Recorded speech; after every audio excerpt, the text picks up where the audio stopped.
কয় জামাত ইসলামের ক্ষমতা আছে, ভোট পাবে না, কয় ভোট পাবে, নির্বাচিত হইতে পারবে না। আরে ভাই, ঢাকা বিশ্ববিদ্যালয়ে আমাদের শিক্ষার্থীরা দেখিয়েছে শুধু বিশ্ববিদ্যালয় শিবির নির্বাচনই হয় নাই, তারা একটা রোল মডেল সেট করে দেখিয়েছে বিশ্ববিদ্যালয় চালাতে পারে শিবির, এবার জামাত ইসলামী দেশও চালাতে পারবে। বাংলাদেশ জামাত ইসলামীকে এরকম রাজাকার, এরকম আলবদর শামস উপাধি দেওয়া হয়েছে। দেশ স্বাধীনের পর জামাত ইসলামীর একজন নেতা তো দূরের কথা, একজন সমর্থক দেশের অন্য কোথাও যায় নাই, কিন্তু দেশপ্রেমিক যারা উপাধি দিয়েছে, কেউ ভারত গিয়েছে, কেউ লন্ডন গিয়েছে, জামাতের সমর্থকরা দেশ ছাড়ে না। তার মানে আমরা রাজাকার নই, আমরা প্রকৃত দেশপ্রেমিক হিসেবে ফাঁসির মঞ্চে গিয়েছি। এই দেশ থেকে আমরা কোথাও যাই না।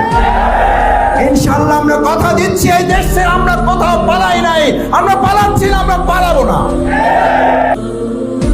ডায়াবেটিসের রোগী এখানে যদি কেউ থাকেন, মাফ করে দিয়েন। ছেলে পরীক্ষা দিচ্ছে, কয় তোমার ছেলে তো পরীক্ষা দিচ্ছে, লাভ হবে না। বলছে কেন? পাশ করবে না। পাশ করছে। বলছে পাশ করছে, চাকরি পাবে না। বলছে চাকরি তো পাইছে আলহামদুলিল্লাহ। বলছে চাকরি পাইলে কি হবে? বেতন পাবে না। বেতনও পাইছে আলহামদুলিল্লাহ। কয় বেতন পাইলে কি হবে? বরকত হবে না। এরপরে ওই লোক মিষ্টি নিয়ে গেছে বাসায়, ওই যে এই সব কাজে কি দেয়? বাধা দেয়, স্বীকার করতে চায় না। মিষ্টি নিয়ে গেছে, মিষ্টি নিয়ে দেওয়ার পর বলছে যে বললাম না বরকত হবে না, তুমি যে মিষ্টি নিয়ে আসছো, আমি তো মিষ্টি খাইতে পারি না, আমার তো ডায়াবেটিস।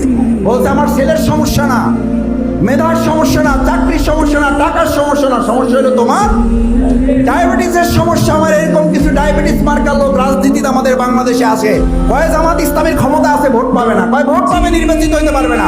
আরে ভাই, ঢাকা বিশ্ববিদ্যালয়ে আমাদের শিক্ষার্থীরা দেখিয়েছে শুধু বিশ্ববিদ্যালয় শিবির নির্বাচনই হয় নাই, তারা একটা রোল মডেল সেট করে দেখিয়েছে বিশ্ববিদ্যালয় চালাতে পারে শিবির, এবার জামাত ইসলামী দেশও চালাতে পারবে।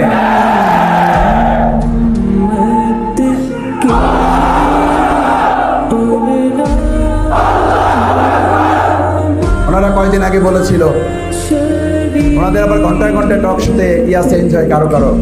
আমি দুঃখ প্রকাশ করছি, রাজনীতির জন্য বলছি না, বোঝার জন্য। ইসলামপন্থীদের মনে করে টুপি একটা মাথায় দিয়েছে, এরা তো কি পারবে এরা। কিছুদিন আগে তাদের বক্তৃতা ছিল, যারা বাংলাদেশে ঢাকা বিশ্ববিদ্যালয়ে চালাবে তারা দেশ চালাবে। এই কথা বলতো না, বলতো না, বলতো না, বলতো না।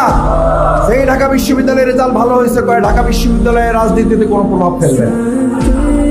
এই কথা কেউ বলে নাই তো বাংলাদেশে। আমার মন বলে, আল্লাহ তাআলা যদি কবুল করেন আর আপনারা যদি চান, জামাত ইসলামী যদি দেশের সেবায় নিজেদেরকে নিয়োজিত করতে পারে, ওনারা বলবে দেশ